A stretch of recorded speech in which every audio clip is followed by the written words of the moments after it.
ब्रह्मा और विष्णु ने पूछा, प्रभु, सृष्टि आदि के 5 कृत्यों के लक्षण क्या हैं? हम यह दोनों को बताइए। भगवान शिव बोले, मेरे कर्तव्यों को समझना अत्यंत गहन है, तथापि मैं कृपा पूर्वक तुम्हें उस विषय में बता रहा हूँ। ब्रह्मा और अच्युत सृष्टि पालन, संहार, तिरोभाव और अनुग्रह, ये 5 मेरे जगत संबंधी कार्य हैं जो नित्य सिद्ध है। संसार की रचना का जो आरंभ है उसी को स्वर्ग या सृष्टि कहते हैं। मुझसे पालित होकर सृष्टि का सुस्थिर रूप से रहना ही उसकी स्थिति है, उसका विनाश ही संहार है। प्राणों की उत्क्रमण को तिरोभाव कहते हैं। इन सब से छुटकारा मिल जाना ही मेरा अनुग्रह है। इस प्रकार मेरे 5 कृत्य हैं। सृष्टि आदि जो 4 कृत्य हैं वे संसार का विस्तार करने वाले हैं। 5वां कृत्य अनुग्रह मोक्ष का हेतु है। वह सदा मुझ में ही अचल भाव से स्थित रहता है। मेरे भक्तजन इन 5 कृत्यों में 5 भूतों में देखते हैं। सृष्टि भूतलन में, स्थिति जल में, संहार अग्नि में, तिरोभाव वायु में और अनुग्रह आकाश में स्थित है। पृथ्वी से सबकी सृष्टि होती है, जल से सबकी वृद्धि एवं जीवन रक्षा होती है। आग सबको जला देती है, वायु सबको एक स्थान से दूसरे स्थान पर ले जाती है और आकाश सबको अनुग्रहित करता है। विद्वान पुरुष को इस विषय में इसी रूप में जानना चाहिए। यह 5 कृत्यों का भार वहन करने के लिए मेरे 5 मुख हैं। चारों दिशाओं में 4 मुख और इनके बीच में 5वां मुख। पुत्रों, तुम दोनों ने तपस्या करके प्रसन्न हुए मुझ महेश्वर से सृष्टि और स्थिति नामक 2 कृत्य प्राप्त किए हैं। ये दोनों तुम्हें बहुत प्रिय हैं। इस प्रकार मेरी विभूति स्वरूप रुद्र और महेश्वर मैं 2 अन्य उत्तम कृत्य संहार और तिरोभाव मुझसे प्राप्त किए हैं, परंतु अनुग्रह नामक कृत्य दूसरा कोई नहीं पा सकता। रुद्र और महेश्वर अपने कर्म को भूले नहीं हैं, इसलिए मैंने उनके लिए अपनी समानता प्रदान की है। वे रूप, वेश, कृत्य, वाहन, आसन और आयुध आदि में मेरे समान ही हैं। मैंने पूर्व काल में अपने स्वरूप भूत मंत्र का उपदेश किया है, जो ओमकार के रूप से प्रसिद्ध है। वह मंगलकारी मंत्र है। सबसे पहले मेरे मुख से ओमकार प्रकट हुआ, जो मेरे स्वरूप का बोध कराने वाला है। ओमकार वाचक है और मैं वाच्य हूँ। यह मंत्र मेरा स्वरूप ही है। प्रतिदिन ओमकार का निरंतर स्मरण करने से मेरा ही सदा स्मरण होता है। मेरे उत्तरवर्ती मुख से आकार का, पश्चिम मुख से उकार का, दक्षिण मुख से मकार का, पूर्ववर्ती मुख से बिंदु का तथा मध्यवर्ती मुख से नाद का प्राकट्य हुआ है। इस प्रकार 5 अवयव से युक्त ओमकार का विस्तार हुआ है। इन सभी अवयवों से एकीभूत होकर वह प्रणव ओम नामक एक अक्षर हो गया है। यह नाम रूपात्मक सारा जगत तथा वेद उत्पन्न स्त्री पुरुष वर्ग रूप दोनों कुल इस प्रणव मंत्र से व्याप्त है। यह मंत्र शिव और शक्ति दोनों का बोधक है। इसी से पंचाक्षर मंत्र की उत्पत्ति हुई है, जो मेरे सकल रूप का बोधक है। वह मकरादि और अकारादि रूप में प्रकाश में आया है। इस पंचाक्षर मंत्र से मात्र का वर्ण प्रकट हुए हैं, जो 5 भेद वाले हैं। उसी से शिरो मंत्र सहित त्रिपदा गायत्री का प्राकट्य हुआ है। उसी गायत्री से संपूर्ण वेद प्रकट हुए हैं और उन वेदों से करोड़ों मंत्र निकले हैं। उन मंत्रों से भिन्न भिन्न कार्यों की सिद्धि होती है, परंतु इस प्रणव एवं पंचाक्षर से संपूर्ण मनोरथों की सिद्धि होती है और मंत्र समुदाय से भोग और मोक्ष दोनों सिद्ध होते हैं। मेरे सकल स्वरूप से संबंध रखने वाले सभी मंत्र राज साक्षात भोग प्रदान करने वाले और शुभ कारक होते हैं। नंदिकेश्वर कहते हैं, तदनंतर जगदम्बा पार्वती के साथ बैठे हुए गुरुवर महादेव ने उत्तराभिमुख बैठे हुए ब्रह्मा और विष्णु को पर्दा करने वाले वस्त्र से आच्छादित करके उनके मस्तक पर अपना कर कमल रखकर धीरे धीरे उच्चारण करके उन्हें उत्तम मंत्र का उपदेश दिया।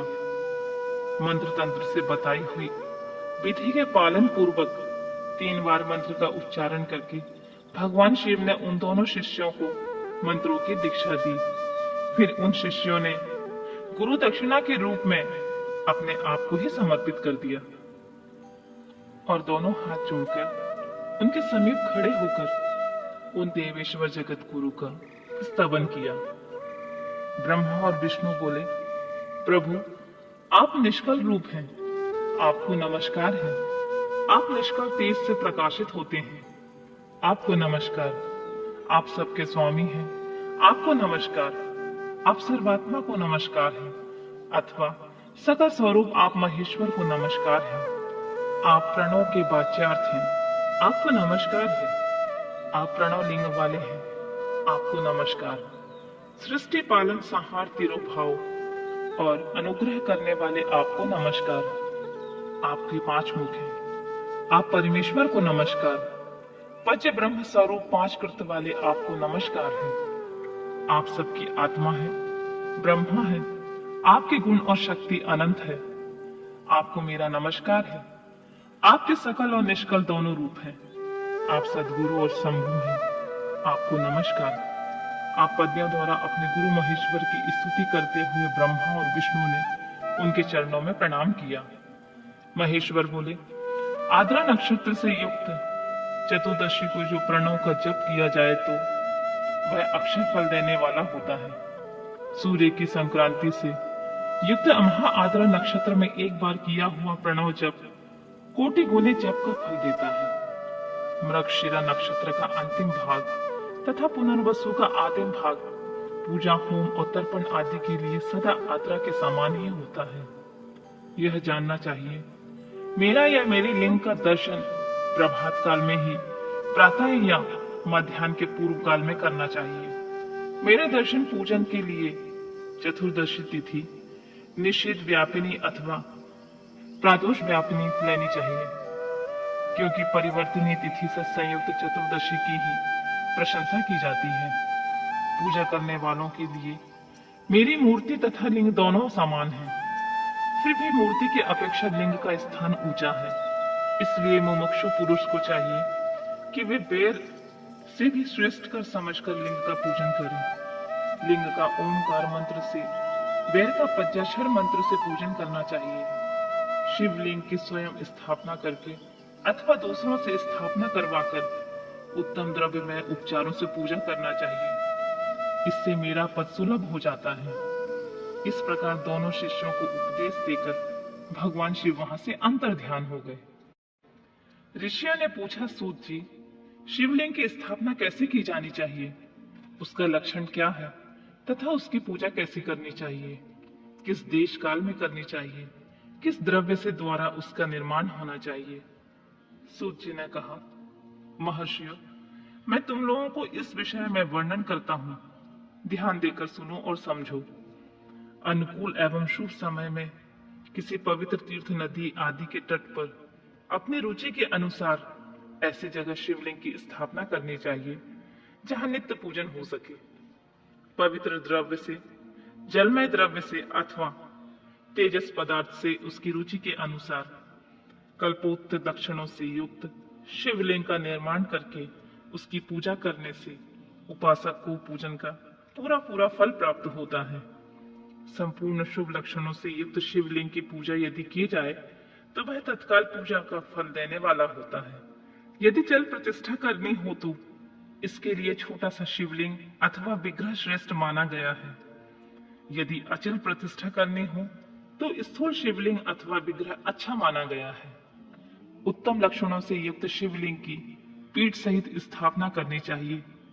शिवलिंग का पीठ मंडलाकार, चौकोर, त्रिकोण अथवा खाट के पाए की भांति ऊपर नीचे मोटा तथा बीच में पतला होना चाहिए।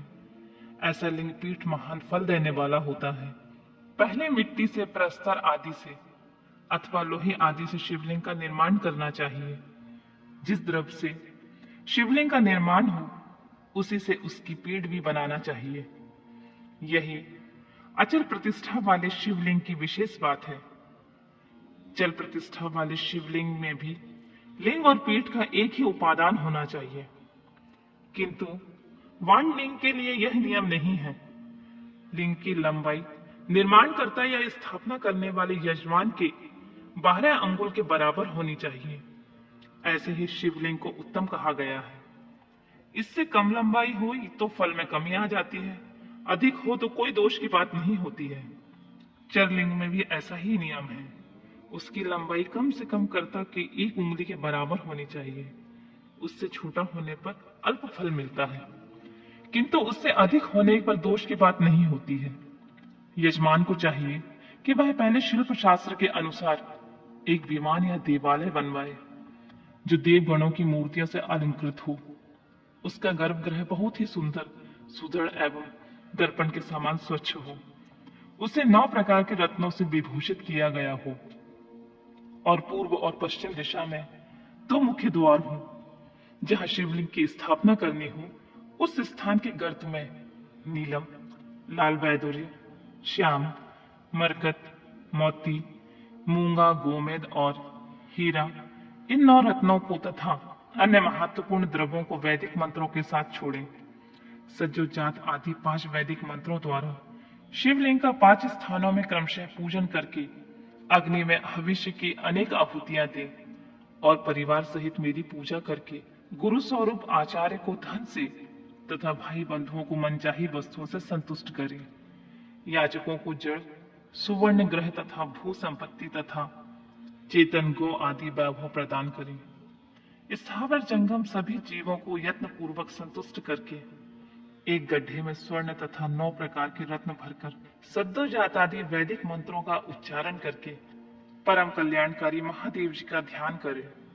तत्पश्चात नाद घोष से युक्त महामंत्र ओमकार का उच्चारण करके उक्त गड्ढे में शिवलिंग की स्थापना करके उसे पीठ से संयुक्त करें।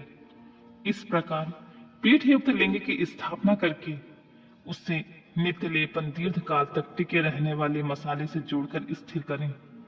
इस प्रकार वहां परम सुंदर वीर मूर्ति की स्थापना करनी चाहिए। सारांश यह है कि भूमि संस्कार आदि की सारी विधि जैसी लिंग प्रतिष्ठान के लिए कही गई है, वैसी ही मूर्ति प्रतिष्ठा के लिए ही समझनी चाहिए।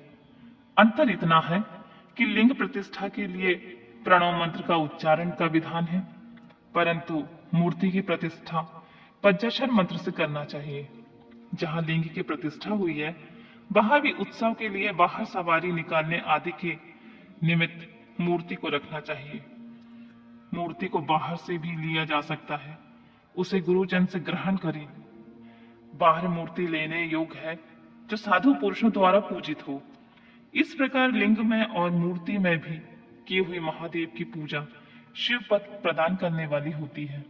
स्थावर और जंगम में भेद से लिंग के 2 प्रकार का कहा गया है। वृक्ष लता आदि को स्थावर लिंग कहते हैं और कृमिकीट आदि को जंगम लिंग। स्थावर लिंग को सींचने आदि के द्वारा सेवा करनी चाहिए। जंगम लिंग को आहार एवं जल आदि देकर तृप्त करना उचित होता है। उन स्थावर जंगम जीवों को सुख पहुंचाने में अनुरक्त होना भगवान शिव का पूजन है, ऐसा विद्वान पुरुष मानते हैं। जो चराचर जीवों को ही भगवान शंकर का प्रतीक मानकर उनका पूजन करना चाहिए। इस तरह महालिंग की स्थापना करके विविध उपचारों द्वारा उसका पूजन करें। अपनी शक्ति के अनुसार नित्य पूजा करनी चाहिए तथा देवालय के पास ध्वजारोहण आदि करना चाहिए।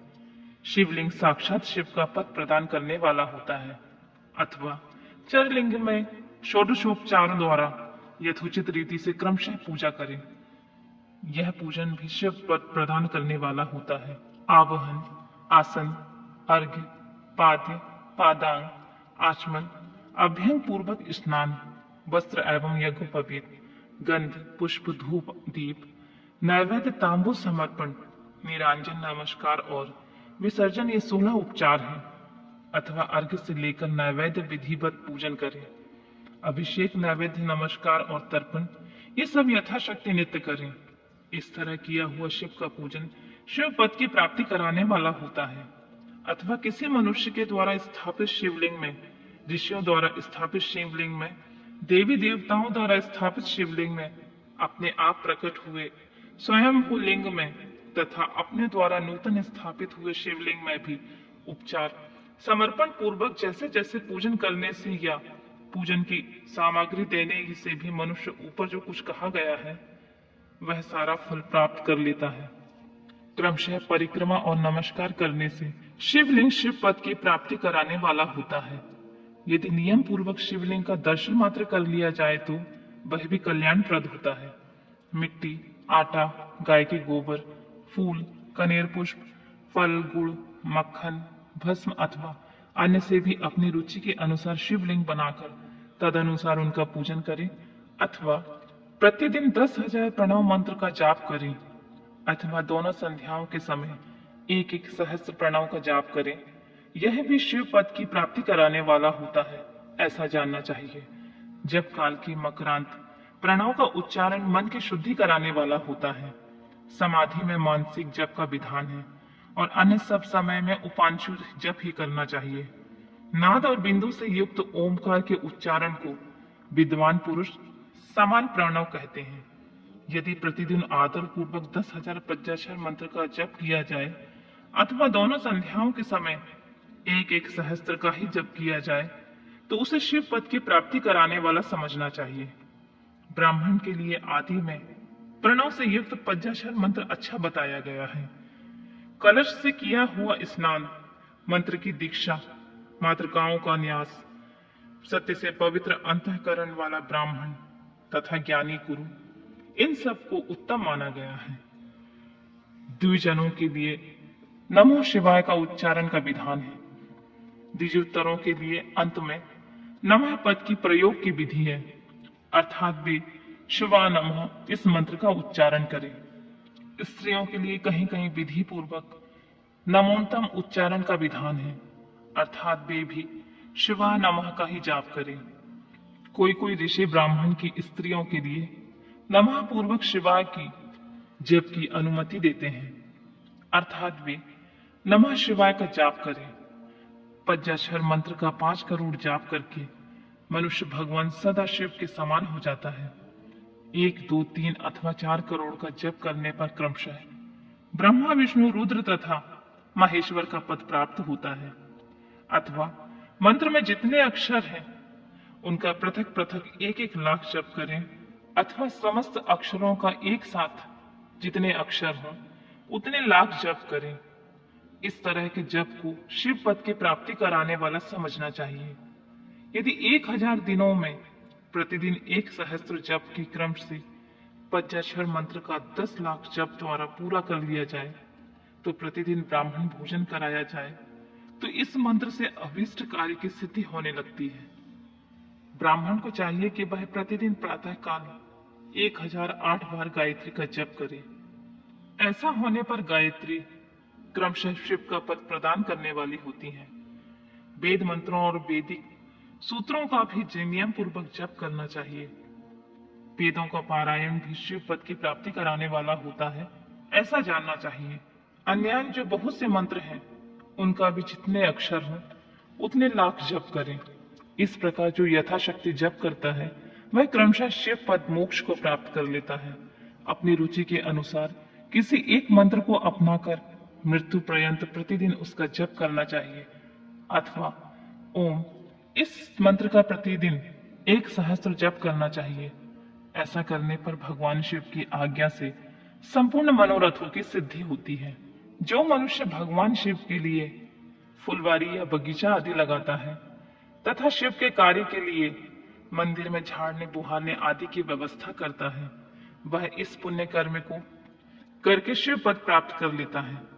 भगवान शिव के जो काशी आदि क्षेत्र हैं उनमें भक्ति पूर्वक नित्य निवास करे, वह जड़ चेतन सभी को भोग तथा मोक्ष देने वाला होता है। अतः विद्वान पुरुष को भगवान शिव के क्षेत्र में आमरण निवास करना चाहिए। पुण्य क्षेत्र में स्थित बावड़ी, कुआं और पोखरे आदि को शिव गंगा समझना चाहिए। भगवान शिव का ऐसा ही वचन है। वहां स्नान, दान और जप करके मनुष्य भगवान शिव को प्राप्त कर लेता है। अतः मृत्यु पर्यंत शिव के क्षेत्र का आश्रय लेकर रहना चाहिए। जो शिव के क्षेत्र में अपने को किसी मृत संबंधी का दाह, शदाह, मासिक श्राद्ध, सपिंडीकरण अथवा वार्षिक श्राद्ध करता है अथवा कभी भी शिव के क्षेत्र में अपने पितरों को पिंड देता है वह तत्काल सब पापों से मुक्त हो जाता है और अंत में शिव पद पाता है, अथवा शिव के साथ 7-5-3 या एक ही रात निवास कर ले। ऐसा करने से भी क्रमशः शिव पद की प्राप्ति होती है। लोक में अपने अपने वर्णों के अनुसार सदाचार का पालन करने से मनुष्य शिव पद को प्राप्त कर लेता है। वर्णाकुल आचरण से तथा भक्ति भाव से वह अपने सत्कर्म का अतिशय फल पाता है। कामना पूर्वक किए हुए अपने कर्म की अभीष्ट फल को शीघ्र पा लेता है। निष्काम भाव से किया हुआ सारा कर्म साक्षात शिव पद की प्राप्ति कराने वाला होता है। दिन के 3 विभाग होते हैं, प्रातः, मध्याह्न और सायं। इन तीनों क्रमशः एक एक प्रकार के कर्म का संपादन किया जाता है। प्रातः काल को शास्त्र विहित नित्य कर्म के अनुष्ठान का समय जानना चाहिए। मध्य काल में सकाम कर्म के लिए उपयोगी होता है और सायंकाल शांति कर्म के लिए उपयुक्त होता है, ऐसा जानना चाहिए। इसी प्रकार रात्रि में भी समय का विभाजन किया गया है। रात के 4 प्रहरों में से जो बीच के 2 प्रहर हैं, उन्हें निषिद्ध काल कहा गया है। विशेषतः उस काल में हुई भगवान शिव की पूजा अभीष्ट फल को देने वाली होती है। ऐसा जानकर कर्म करने वाला मनुष्य यथोक्त फल का भागी होता है। विशेषतः कलियुग में कर्म से ही फल की सिद्धि होती है। अपने अपने अधिकार के अनुसार ऊपर कहे गए किसी भी कर्म के द्वारा शिव आराधना करने वाला पुरुष यदि सदाचारी है तो पाप से डरता है, तो वह उन कर्मों को पूरा फल अवश्य प्राप्त कर लेता है। ऋषियों ने कहा, सूत जी, पुण्य क्षेत्र कौन कौन से हैं जिनका आश्रय लेकर सभी स्त्री पुरुष शिव पद प्राप्त